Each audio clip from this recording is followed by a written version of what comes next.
जर ही परिस्थिती अशीच राहिली तर आपल्याला परत एकदा लॉकडाऊन करावं लागेल की काय, अशी एक शक्यता मी बोलून दाखवतो।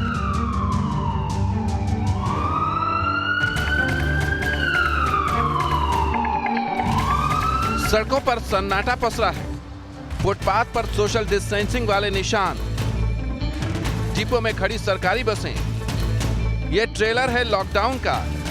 काउंटडाउन स्टार्ट हो चुका है और न सुधरे तो 2021 में भी संपूर्ण लॉकडाउन। कोरोना की दूसरी लहर में हिंदुस्तान फंस चुका है। संक्रमण की रफ्तार बेहद तेज है, हालात भयावह होते जा रहे हैं। बीते 24 घंटे में रिकॉर्ड 89,000 से ज्यादा नए केस सामने आए, जो पिछले साल 16 सितंबर को पहली लहर के पीक से सिर्फ 8,000 कम है। संक्रमण की रफ्तार यही रही तो संभव है कि अगले हफ्ते देश में कोरोना के हर रोज 1 लाख से ज्यादा केस आए, जो रिकॉर्ड होगा। बेकाबू वायरस को कंट्रोल करने के लिए दिल्ली में हलचल है, राज्यों को एडवाइजरी जारी की जा रही है। ऐसे में सवाल है कि क्या देश एक बार फिर से लॉकडाउन की ओर बढ़ रहा है? बेकाबू कोरोना को रोकने के लिए क्या हम धीरे धीरे लॉकडाउन की ओर फिर से बढ़ रहे हैं? क्या एक बार फिर घर की चारदीवारी के शील्ड में रहकर ही हमें कोरोना से मुकाबला करना होगा? ये सवाल इसलिए क्योंकि महाराष्ट्र के पुणे से जो तस्वीरें आई हैं वो इसी ओर इशारा कर रही हैं। पुणे महानगर परिवहन की 1,500 बसों को अलग अलग डिपो में खड़ा कर दिया गया है। रेस्टोरेंट अब बंद हैं। मराठी के इस पोस्टर में साफ साफ लिखा है कि सिर्फ पार्सल सर्विस चालू है। यहाँ खाने की होम डिलीवरी तो होगी, लेकिन रेस्टोरेंट में खाना खाने की इजाजत नहीं। पुणे में देखिए आंशिक लॉकडाउन के दौरान आखिर नियम किस तरह से कड़े हैं। जिस तरह से होटल, रेस्टोरेंट, बार को अगले 7 दिनों तक जो है वो बंद कर दिया गया है, लेकिन पुणे के होटल्स की मैं यदि बात करूं तो यहाँ पर साफ तौर पर लिखा हुआ है कि मास्क पहनिए और लॉकडाउन को टालते रहिए, सुरक्षित अंतर रखिए, सोशल डिस्टेंस का पालन करिए। और यहाँ पर साफ तौर पर लिखा गया है कि अगले 7 दिनों तक बंद जरूर रहेगा, लेकिन पार्सल की सेवाएं जो है वो स्वाभाविक तौर पर जारी रहेगी। आपको बता दें कि यहाँ पर किस तरह से जो है वो स्क्वेयर आके गए हैं, जहाँ पर लोग सोशल डिस्टेंस के साथ यहाँ पर रह सकते हैं या फिर खड़े रह सकते हैं। मैं आपको बता दूं कि इस तरह से कितने दिनों तक, 7 दिनों तक जो होगा वो क्या क्या नियम होंगे, क्या क्या लोगों को आप कहेंगे? 7 दिनों तक मास्क जो पहनेगा वही उसको ही आने देंगे और उसको ही पार्सल सुविधा मिलेगी, बाकी कुछ नहीं। दरअसल देश में कोरोना के हर रोज आने वाले नए केस में महाराष्ट्र नंबर 1 पर है। देश के आधे से ज्यादा नए केस यहीं से आ रहे हैं। पुणे और मुंबई में हालात भयावह है। पिछले 24 घंटे में पुणे में 9,126 जबकि मुंबई में 8,948 नए केस सामने आए हैं। मुख्यमंत्री उद्धव ठाकरे साफ साफ कह चुके हैं कि हालात नहीं सुधरे तो लॉकडाउन ही आखिरी ऑप्शन है। अब इन तस्वीरों को देखिए, ये वही धारावी है। कोरोना कंट्रोल के धारावी मॉडल की चर्चा पिछले साल पूरे देश में थी। अब जब एक बार फिर वायरस ने कहर बरपाना शुरू कर दिया है तो यहाँ रहने वाले ज्यादातर कामकाजी लोग लॉकडाउन की आशंका से पहले ही अपने गांव की ओर रुख करना शुरू कर चुके हैं। एक टाइम था जब धारावी में बहुत बड़े पैमाने में कोरोना मरीजों की संख्या दिखाई देती थी, लेकिन अभी जो है फिलहाल धारावी में कोरोना मरीजों की संख्या स्थिर है लेकिन स्थिर है, हाई राइज सोसाइटी में ज़्यादा है। तो हम यहाँ धारावी के कुछ लोगों से बात करेंगे। सर, क्या बताना चाहेंगे कि कोरोना नियमों का पालन ठीक से नहीं होता है, क्या बताना चाहेंगे लोगों को? क्या है, 5 उंगली एक जैसा नहीं होता है, लेकिन मेरे हिसाब से धारावी में स्लम एरिया के नाते फिर भी 80% लोग पालन करते हैं। अब कुछ लोग हैं जो नादानी मस्ती करते हैं, उसके लिए बीएमसी के अधिकारी लोग हैं जो चार्ज मारते, 200 रुपया मास्क का फाइन मारते हुए हैं। क्या बताना चाहेंगे, नियमों का सब पालन करते हैं आप? जो बताया, क्या क्या नियम बताया सरकार ने? नियम जो भी बता रहे सरकार, हम उसके ऊपर उसका पालन तो हम बरोबर कर रहे हैं। पर क्या सरकार अभी जो लॉकडाउन लगा रही है, क्या सरकार ये जिम्मेदारी उठाती है? आज जो गरीबी, आज जो गुर्बत चल रही है, जो महामारी में आज लोगों के काम धंधे ठप है, हाँ, तो सरकार क्या जिम्मेदारी उठा रही है लोगों को पालने की? लॉकडाउन लगाना बहुत तकलीफ है मैडम। यहाँ इतनी महामारी हो जाएगी, गरीबी इतनी छा गई है। यहाँ मजदूर जितने भी हैं, यहाँ मजदूर रहते हैं धारावी के अंदर, जितने हैं मजदूर हैं, काम करने वाले हैं। महाराष्ट्र में कोरोना से हाहाकार है, लॉकडाउन की तैयारी है, लेकिन दिल्ली समेत देश के दूसरे हिस्सों में इस पर काबू पाने के लिए किस रणनीति पर काम हो रहा है दिखाएंगे आगे। लेकिन आपको जल्दी से देश का कोरोना मीटर दिखाते हैं। और आइए अब आपको देश का कोरोना मीटर दिखाते हैं ग्राफिक्स के जरिए। देखिए अब आंकड़े आपके सामने आएंगे। पिछले 24 घंटे में कितने मामले सामने आए हैं। 89,129 मामले पूरे देश भर में सामने आए हैं। 714 लोगों की जान चली गई है।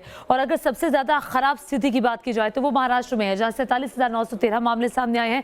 481 लोगों की मौत कोरोना ने ली है। कर्नाटक में 4,991 मामले, 6 लोगों की मौत हो गई है। कर्नाटक के बाद आइए अगला रुख हम छत्तीसगढ़ का करते हैं, जहां 4,174 मामले सामने आए हैं 24 घंटे के दौरान और 43 लोगों की जान चली गई है। हालात दिल्ली के भी बेहद खराब है।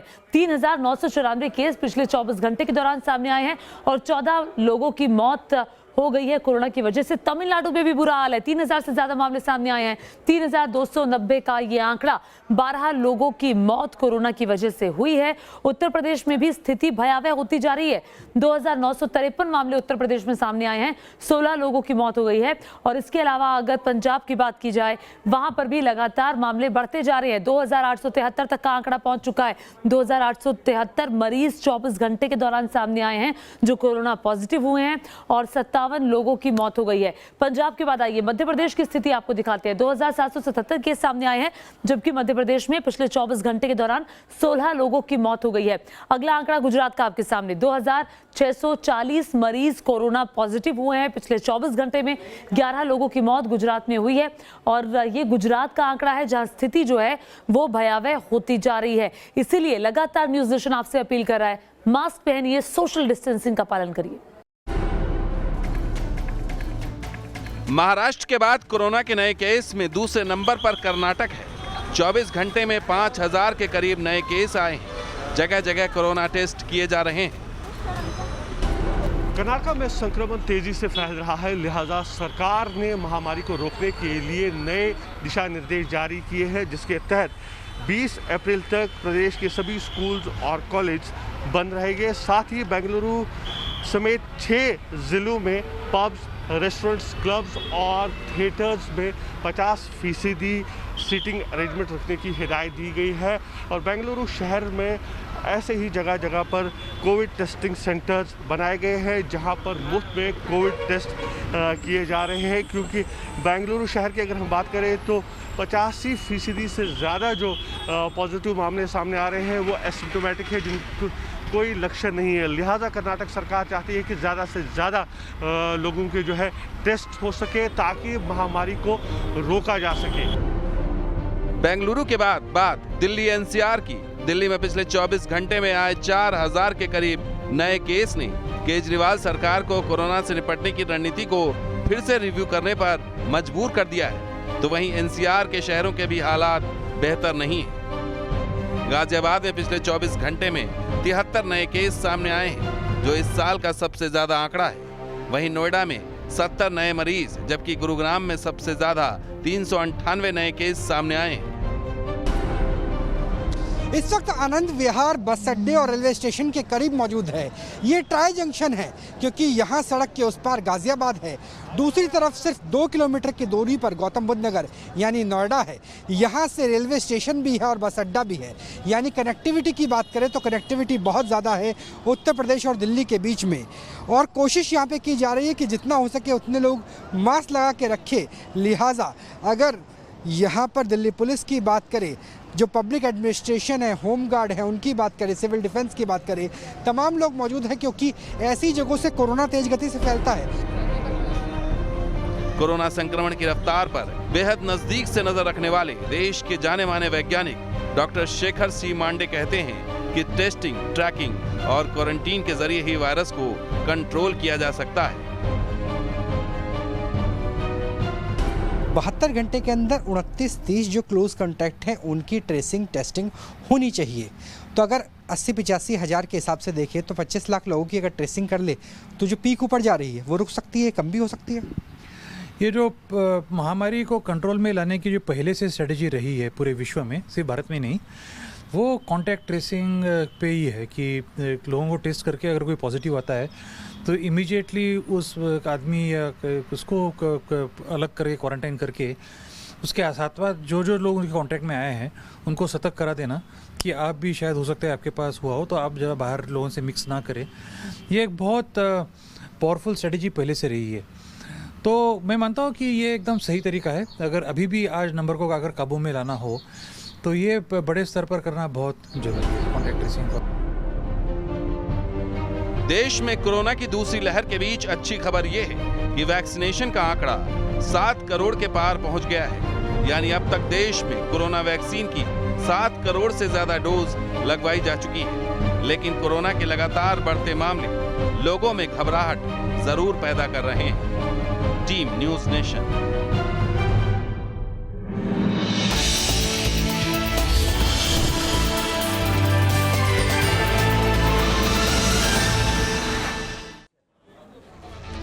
नमस्कार, बहुत स्वागत है आपका। कोरोना का डेली टेस्ट आप देख रहे हैं। मैं आपको दिखाने वाली हूँ वो खबरें जो आपको सुकून देंगी, यानी कि पॉजिटिव खबरें कोरोना से जुड़ी हुई।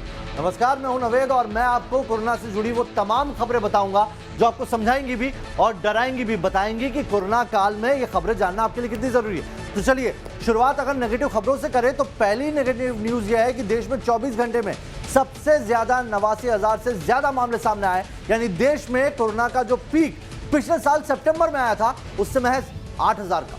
हालांकि कोरोना से जुड़ी अच्छी खबर यह है कि देश में अब तक 7 करोड़ 30 लाख से ज्यादा लोगों को वैक्सीन दी जा चुकी है। जी हां, हिंदुस्तान तेजी से अपने नागरिकों को कोरोना की वैक्सीन देने में जुटा है। कल 12.5 लाख से ज्यादा लोगों को पूरे देश में वैक्सीन दी गई। ये बहुत अच्छी खबर है क्योंकि वैक्सीन की जो रफ्तार है वो तेजी से आगे बढ़ रही है। तो वैक्सीन की रफ्तार अब बढ़ रही है। देखिए 7 करोड़ 30 लाख से ज्यादा लोगों को वैक्सीन अब तक दी जा चुकी है, जो कि अच्छी खबर है देश के लिहाज से। और लोगों को प्रोत्साहित भी किया जा रहा है कि वैक्सीन वो ज्यादा से ज्यादा लगवाएं। और अब तक 7 करोड़ 30 लाख से ज्यादा लोगों का वैक्सीनेशन हो चुका है।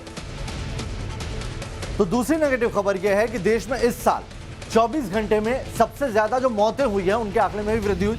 714 लोग ऐसे हैं जिनकी जान गई। यानी कि साल बदला है, वैक्सीन आ गई है, लेकिन मौत का सिलसिला थम नहीं रहा है। आपको बता दें किस तरीके से, देखिए लगातार ये आंकड़े जो हैं डरा रहे हैं। 2021 में संक्रमण से मौत का रिकॉर्ड अभी बन गया है जो सितंबर में पिछले साल बना था। इस साल 24 घंटे में सबसे ज्यादा मौतें अब तक 714 लोगों की हुई है। वहीं जो लगातार मामले बढ़ रहे हैं वो भी 89,000 अभी पहुंच चुके हैं, इसी वक्त पहुंच चुके हैं। ये बताता है कि 2020 से ज्यादा खतरनाक 2021 होने वाला है।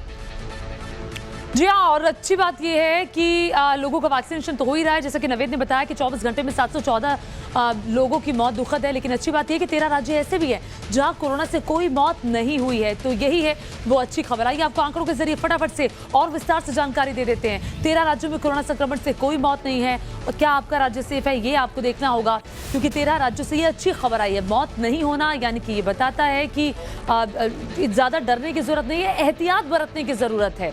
सिर्फ एहतियात ही आप बरतेंगे तो फिर कोई दिक्कत किसी किस्म की नहीं होगी। तो ये आंकड़े भले ही आपको सुखद लगे, लेकिन देखिए 13 राज्य ऐसे हैं जो संक्रमण लगातार फैल रहा है। वर्ल्डोमीटर वेबसाइट के मुताबिक पिछले 24 घंटे में दुनिया में सबसे ज्यादा कोरोना के केस अगर कहीं आए हैं तो वो देश भारत है। ये वाकई डराने वाली बात है कि अगर 24 घंटे में सबसे ज्यादा कहीं कोरोना के मामले देखे गए तो हिंदुस्तान में देखने गए हैं। और ये वर्ल्डोमीटर वेबसाइट की तरफ से बताया गया है और ये लगातार बता रहा है कि 2020 में हमने कोरोना की अगर 3 वेव से लड़ाई लड़ी है तो इस साल जो लगातार वेव आ रही है, जो नए नए स्ट्रेन आ रहे हैं, ये भारत को और ज्यादा दिक्कत दे सकते हैं।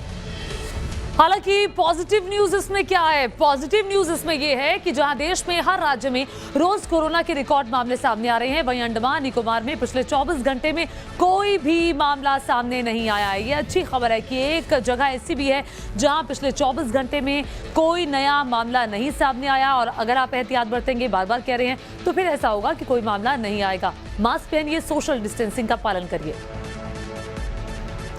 तो देखा आपने किस तरीके से डेली टेस्ट में हम आपको नेगेटिव और पॉजिटिव दोनों खबरें दिखाएंगे इसी तरीके से। तो अभी इस बुलेटिन में हमें दीजिए इजाजत।